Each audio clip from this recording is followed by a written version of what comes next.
Welcome back, children, to another chapter of The Birchbark House by Louise Edrich.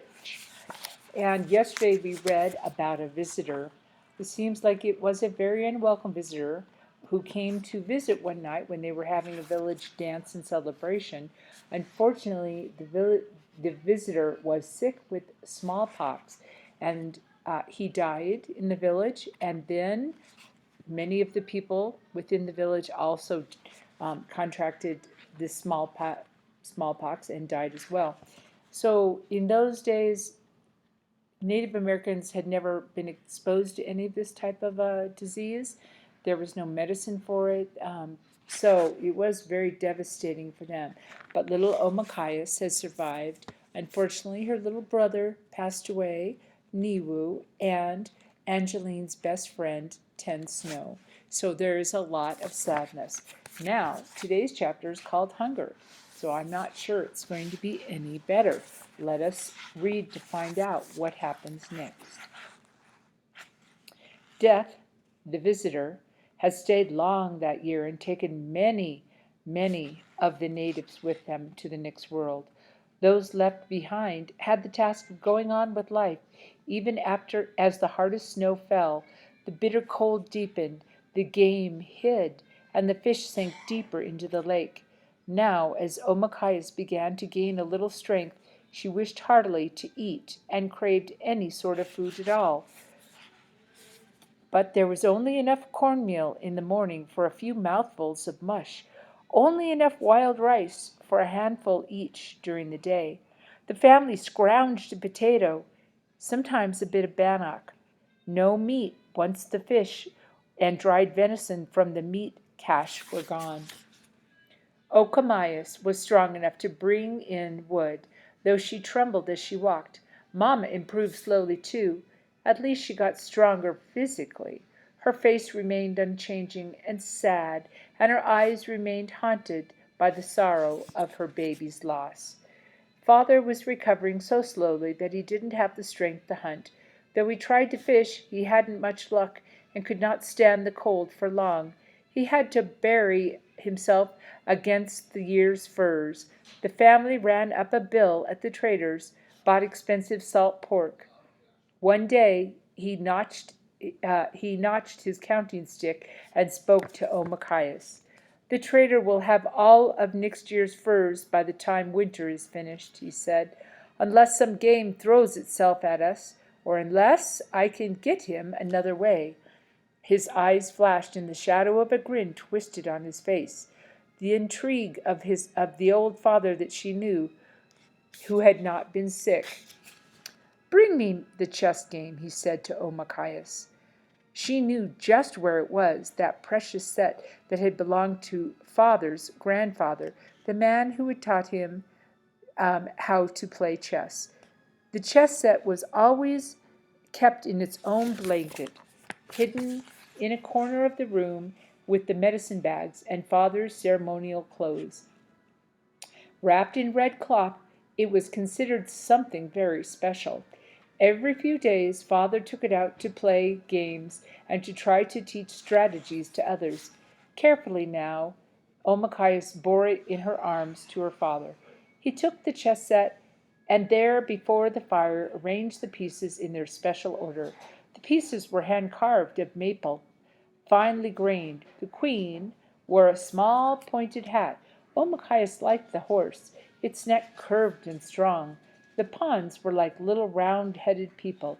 The bishop looked like a father, the priest at the mission, who walked miles in his snowshoes to baptize, stealing souls from other missions and also from the natives.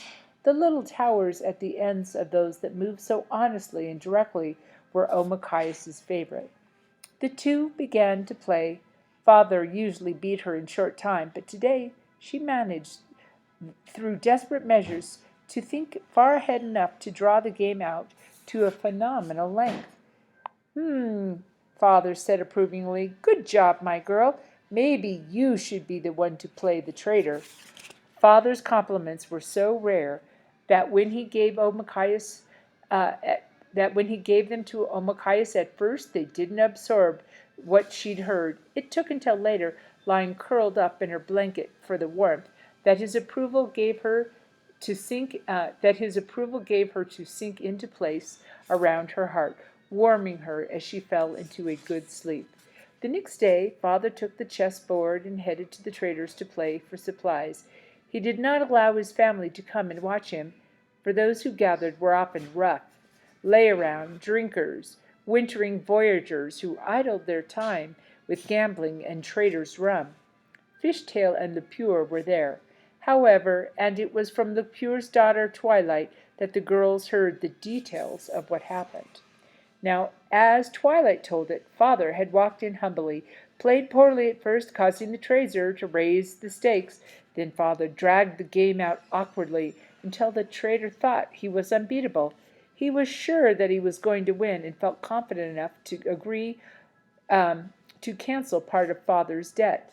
That was when father pounced. In 6 swift moves, father finished him off.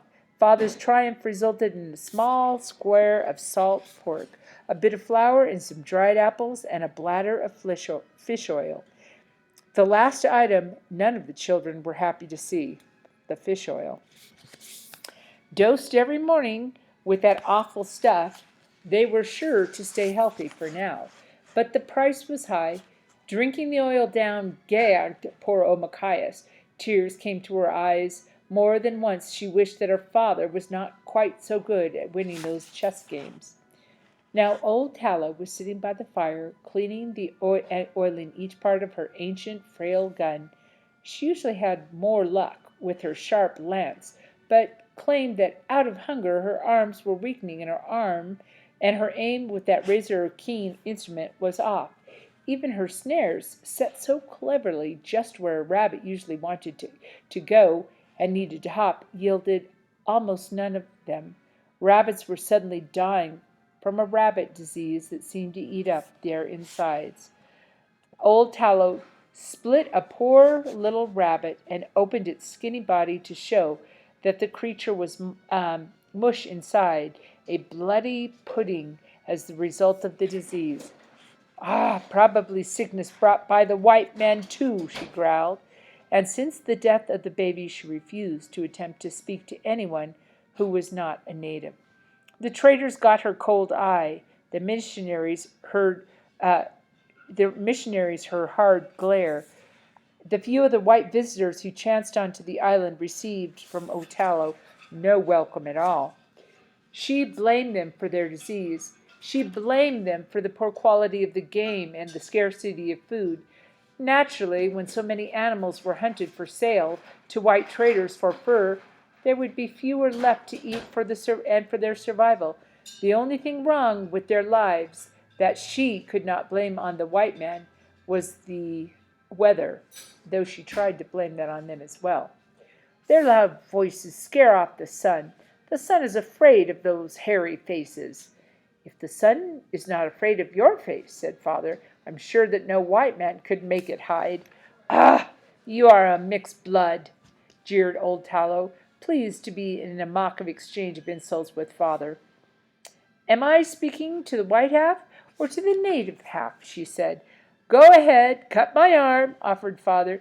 "See if you can divide the white blood from the red blood." "Ah!" Old Tallow looked toward grandmother for help, but she just raised an eyebrow. "Miquam, if you're so strong, melt away this ice." "Oh, you're the hot-headed one," said father. "You melt it." Nobody could, for after a few weeks, the kind of weather the earth no one could melt the ice, for after a few weeks of kind weather the earth had frozen with a vengeance, and spring seemed so far away. Okomias was tired of all the different kinds of ice around her. There was just plain ice, the kind you couldn't see through, that covered the lake and hid the water and the fish below. That was the ice she had to help her grandmother chop every day from a deep hole they fished through. The fish were biting only rarely. They could fish all day and not even come up with the skinny lake trout. The nets they lowered through the ice hole cut up frozen solid the moment they reached the surface. Of course they were empty nets. There was the ice on the oiled paper window, ice on the inside of the cabin walls on cold mornings, ice on the frozen path, and ice on the water bucket. Transparent ice, white ice, ice so black and solid you couldn't see through it. If only we could eat ice. If only ice was food, said Pinch. As if he said this, into his mind's eye came the picture of the berries that he'd stuffed into his mouth last summer. Mamma was right. If only he had them now. All Omachias was interested in, she thought one evening as she fell asleep, was thin ice. Then no ice, melting ice. She thought that until she had her dream. Grandmother had put charcoal on her face one night, sent her to bed with no food, and told her to remember her dreams, if she should have any. Omachias knew that grandmother wanted her to search for and find a spirit helper, someone great in the spirit world, who would help her to recover her will to live. Omachias tried to make herself better, to stop dwelling on the worthless sadness. Omachias couldn't help it. She couldn't care about the world. Still, she did as she was told and went to sleep, determined to remember any dream she might have. No dream. As before, in the dead of winter, her dreams were blank. The moon shifted one quarter. Then grandmother tried again. Nothing. At last, when Omachias had a particularly slow day, grandmother made sure that she tried to dream yet. She smoothed the dry, powdery black charcoal onto Omachias's face and sang to her as she fell asleep. That night, Omachias dreamed. Everything was ice in her dream, and she was sliding on it. Faster, slippier, she was sliding through the woods, and then down into the lake shore. Something drew her into the icy lake shore, and although she knew the ice covered the rocks, she kept walking, exploring. Before her was a cave. She entered. "Come in," said a soft voice, frozen from deep in the darkness. "Hello," said Omachias. "Where are you?" A glimmer of light. A motherly woman showed herself. She was dressed in the most beautiful of furs, and her face was very kind. Her eyes were deep and thrilling and wild. Black fur rippled against her dark skin. She opened her mouth. Her teeth were long and sharp, but there was nothing to fear. "I'm going to help you," said the woman. "I feel sorry for you, and I love you. Just remember to give me tobacco. I am the bear spirit woman. I knew your great-grandmother and your great-grandpa. They live with me now." Omachias woke slowly. It was like floating into the surface of a warm depth of feeling. She wanted to stay in the dream, but in just the same way she always bobbed to the water's surface in the summer, no matter how hard she tried to sit on the lake bottom. She lost her struggle and knew after a time that she was fully awake, and then the dream was gone. Later that day, Omachias told her grandmother about the dream. Immediately, grandmother took her aside and brought her to the corner of her house near the window of oiled paper. There, sitting across from her, grandmother smoothed Omachias's hair to each side with her worn hands and smiled lovingly into her granddaughter's eyes. "These bear people want to help you. You must not forget to give your helper tobacco whenever you think of her. She is with you, young lady. She is your lady. She is going to help you. She will be looking out for you in this world." Now, the only thing good about the time of winter was the stories, and while the snow and ice held fast, grandmother told tales about the world, um, and of the natives, and she told stories of funny characters. The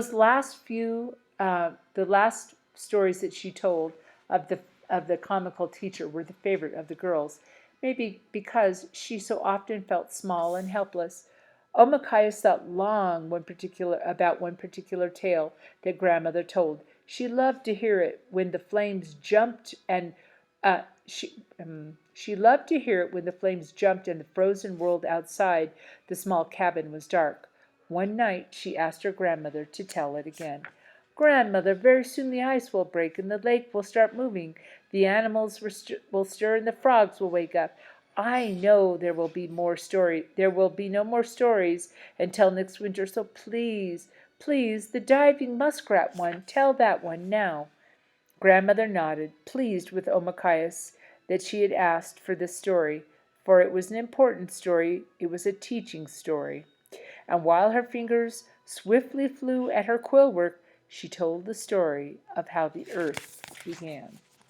And so, my children, now grandmother is going to explain how these people believe their world started and how they came to be here. Do you remember when we were watching videos of Native Americans? The archaeologists say that the natives in America and South America crossed over a land bridge and into North America. But this is grandmother's story of what these people, what they say happened, and how they came to live on this land. So, Nanabozo and Muskrat make an earth. May was long ago. Rain started, more rain, as though it would never quit. The water rose so fast that our rivers ran to the top of the hill. The water followed him. At the top of the hill there was a pine tree. Nahasbo climbed the tree. Still the water kept rushing. He said to the tree, Brother, stretch yourself. The tree stretched twice as long. He climbed some more, then asked the tree to stretch again. The tree stretched 4 times. That's how tall it was. Finally, the tree told Namabazo that he couldn't do anything more for him. That was as high as the tree could go. But then the water stopped. Nanabazo was standing at the top of the tree. He had his head back, and the water was up to his mouth. So let's look at the back. There is a dictionary that might tell us what that word Nanabazo means. So I'm looking, and it says, this is a great teacher of the natives who used his comical human side to teach lessons, often through hilarious mistakes. So this is a comical character that is in her story. And after a while, Nanabazo noticed that there were animals playing in the water: beaver, muskrat, and otter. Now Nanabazo spoke first to Otter, asking, Brother, could you go down and get some earth? If you do that, I will make an earth for you and me to live in. Otter said to Nanabazo, I will try. And away he went, and down to the bottom of the water. But Otter didn't get halfway to the bottom. He drowned, then floated up to the top. Now Nanabazo caught hold of the otter and looked into the otter's paws and mouth. He didn't find any dirt. Then Nanabazo blew on Otter and brought him back to life. Did you see anything? He asked. No, said Otter. Now the next animal that Nanabazo spoke to was Beaver. He asked him to go after some earth down below and said, If you do, I'll make an earth for us to live on. Beaver said, I'll try it, and went down. Beaver was gone a long time, and pretty soon he floated to the top of the water. He also had drowned. Nanabazo caught hold of the beaver and blew on him, and when Beaver came to, Nanabazo examined his paws and his mouth to see if there was any dirt, but he couldn't find anything. Did you see any earth at the bottom? Nanabazo asked the beaver. Yes, I did, said Beaver. I saw it, but I couldn't get any of it. These animals had tried and failed. Muskrat was also playing around the water. Now Nanabazo didn't think much about Muskrat because he was so small, just a little animal, too weak. But after a while he said to him, Why don't you try and go after some of the dirt? Muskrat said, I'll try, and he dived down. Nanabazo waited and waited a long time for Muskrat to come up to the top of the water, and when he floated up to the top, he was dead from his exertion. In other words, working so hard to get to the bottom. Now Nanabazo caught hold of Muskrat and looked him over. Muskrat had paws closed up tight. His mouth was shut too. Nanabazo opened Muskrat's front paws and found a grain of earth in it. He took it. In his other front paw, Nanabazo found another little grain, and one grain of dirt in each of his hind paws. There was another grain in his mouth, and when he found these 5 grains, Nanabazo blew on Muskrat until he came back to life, and then Nanabazo took the grains of the earth in his palm of his hand. He held them up to the sun to dry them out, and when they were all dry, he threw them around onto the water, and a little island began to rise. The 4 went onto the island, Nanabazo, Otter, Beaver, and Muskrat. Now Nanabazo got more earth on land to live, and threw it all around, and the island got bigger. It got larger every time that Nanabazo threw another handful of dirt. Now the animals at the bottom of the water, whoever was there, all came up to the top of the water and went to the island, this earth that we call today. So, my children, before we go any further reading, you can see that this native tribe believes that this comical character was able to build the earth with a few grains of sand. They're not explaining that they're there because their ancestors came down across a land bridge. Very interesting. Now Machias knew that her grandmother told this story for a larger reason than just because she asked for it. She thought many times of the muskrat diving down, down, down for that little bit of dirt that made the world. She imagined Muskrat finally pulling to the very bottom and grasping a bit of earth in its tiny paws. If such a small animal could do such work, Grandmother always said after she'd finished the story, why, your efforts are important too. So you see, children, she is teaching her granddaughter that even if you're small and you do work, it will be important. Because the muskrat is the smallest of those animals, and it was his efforts that helped to build the earth.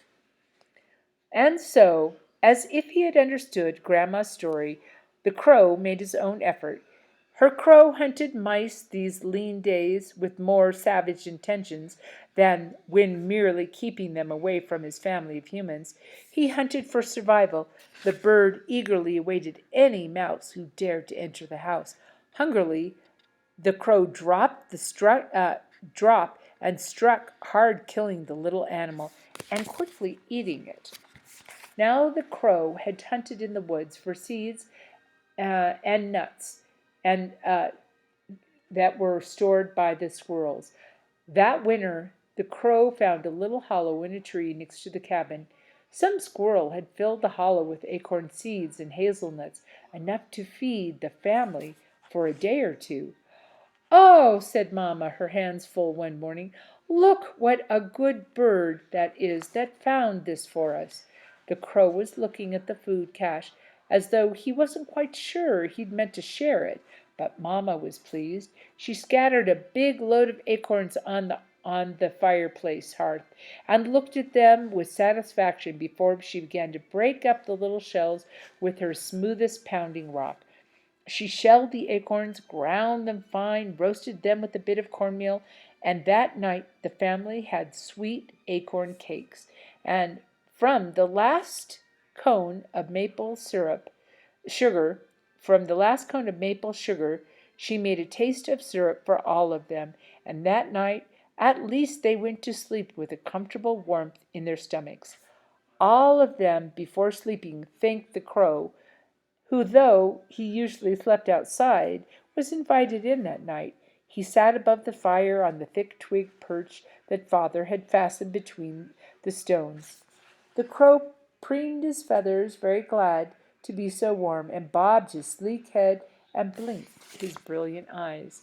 "Tomorrow," resolved Omachias, tomorrow, now that she had a bit of strength, she would make her small important effort just as the muskrat had. She would go out with the crow and find more squirrel caches in the woods. She didn't reckon on her own weakness, however, nor could she ever have imagined the swiftness of old Tallow's justice. Now the day dawned pure and cold, and grandmother and mamma mixed up some water with a thin paste of acorn flour left over from the night before. Father came in with a fish so tiny, a most poor looking thing. In spite of their hunger, everyone laughed out loud when he lifted it proudly into the air. Everyone, that is, except for mamma. She had just rested her eyes a little more softly on her husband than usual, and went on with her beadwork. Omakayas, ready to do her part, dressed in her warmest clothes, wrapped lengths of rabbit skin around her feet, put moccasins over them, and then, the crow on her shoulder, went on to look for the squirrels' caches of nuts. And although she had fished with grandmother, this was the first time Omakayas had ventured into the woods since the day she had entered the cabin. Now on that day she had followed. Now on that day she had followed the sickness inside the cabin, and was determined to do battle with the evil spirit of that disease. She had lost her little beloved baby brother, and now she decided that she would not lose any of her family to the weakness of hunger. She would find food. Somewhere, dizziness overcame her. Her knees felt watery and her blood ran thin. She paused, holding on to a tree, and made her way toward the woods beyond. First, she had to pass old Tallow's place, and she narrowed her eyes at the path and stepped forward with determined quickness, prepared not to stop until the crow told her where to find more nuts and acorns. She didn't reckon on that old yellow dog. But he was there in her path as she neared old Tallow's cabin. She wouldn't look at him, she decided, but she couldn't help remembering the words his look had given her last summer. Wait until next time. I'll get you then. I'll get you when nobody's around. What could he do to her? Even in her weakness, she could even in her weakness, she would be mentally stronger. She would show him fear. She would show him no fear. But, as though he sensed the truth of her condition, and not the determined pluck of her heart, the yellow dog stepped forward. As always, he snarled, and then he retreated when Omakayas grabbed a stick. And when she brandished the stick, however, a spinning haze of brilliant dots flooded up before her eyes. Suddenly, it was as though she had stepped over the edge of a black cliff. She stumbled, fainted to the ground. The yellow dog lunged forward. The crow screamed and tore with his beak at the dog's eyes, but the dog was eager at last to get the better of the human.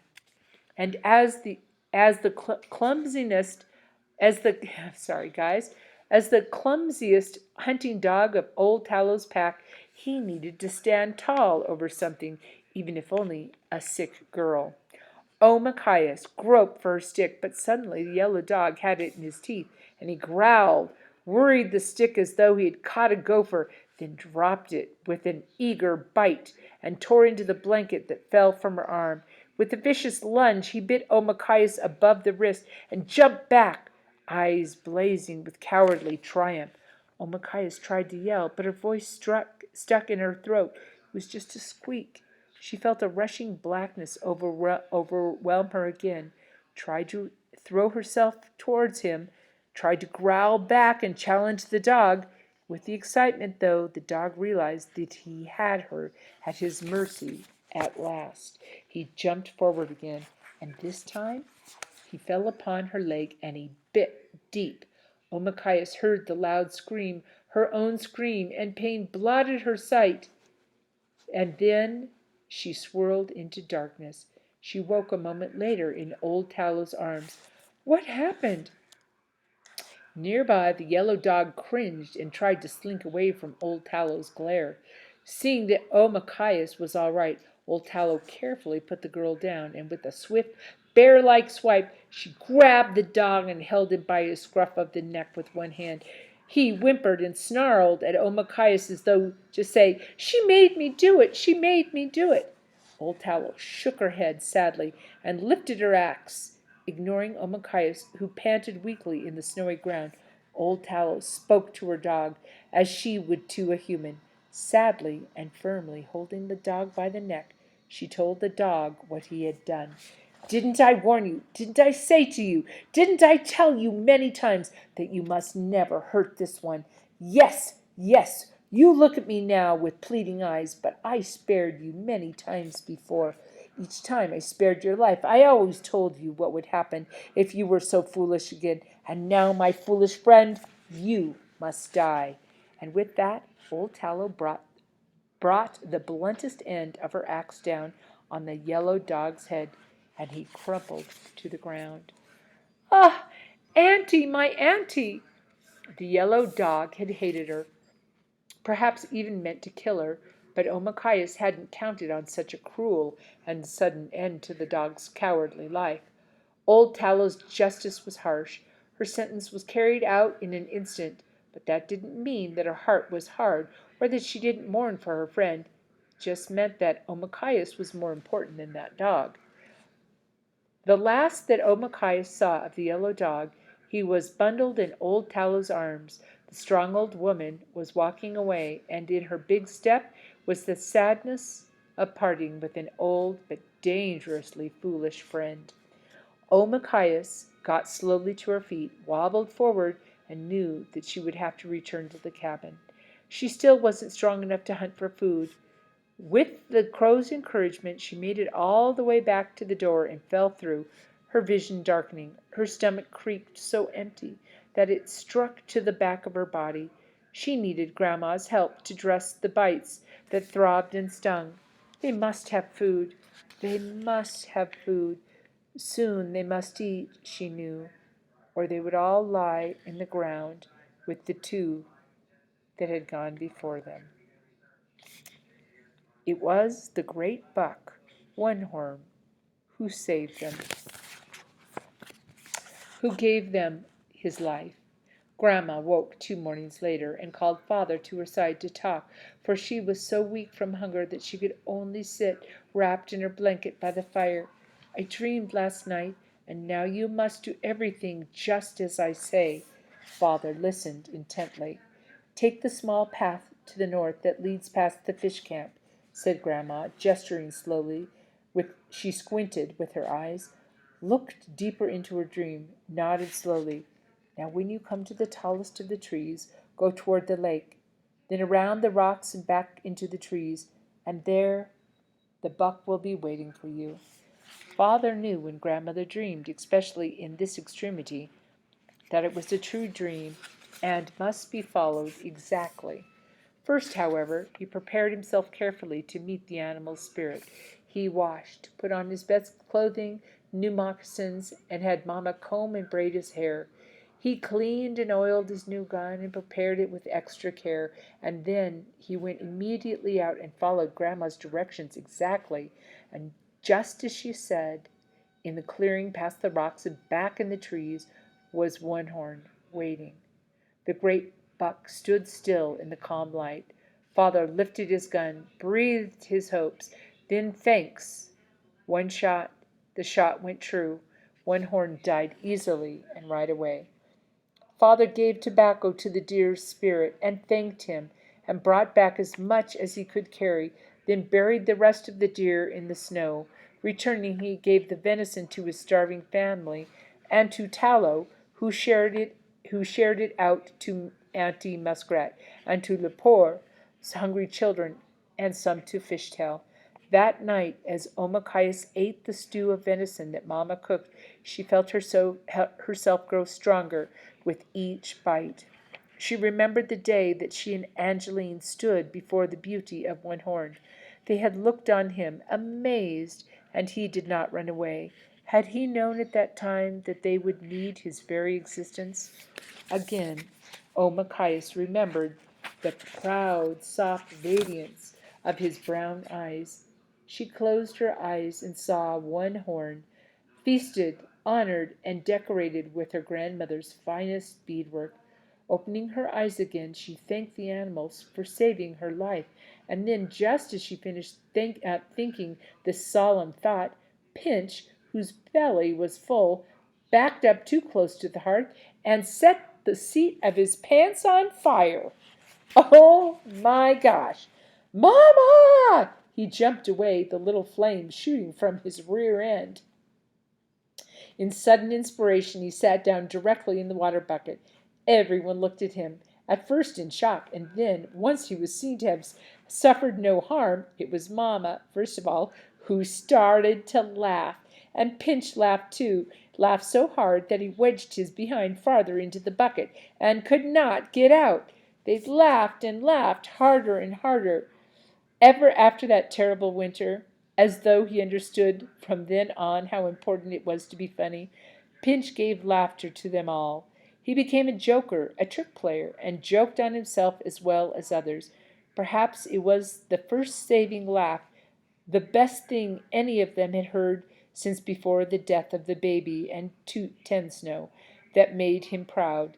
He had saved his family, in a way, every bit as much as One Horn had saved them. The great deer had saved the bodies, and Pinch's absurd jump had saved their souls. For grandmother said shortly after that her own grandmother had believed that the soul of the natives is made of laughter. If there is no laughter, then the soul dies. Pinch brought laughter back to life. He brought their souls back into their bodies, and the harder they laughed, the more they knew now that they would survive. And that brings us to the next chapter in the next season, which is spring. And we will read a couple of chapters tomorrow and finish the book.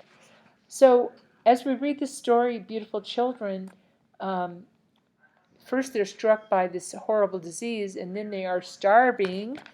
And you remember the natives believe that's why they give thanks to their animals and everything, because the animals saved their lives. And so they honor that the deer, One Horn, as much as anything, and they offered up tobacco in thanks, right?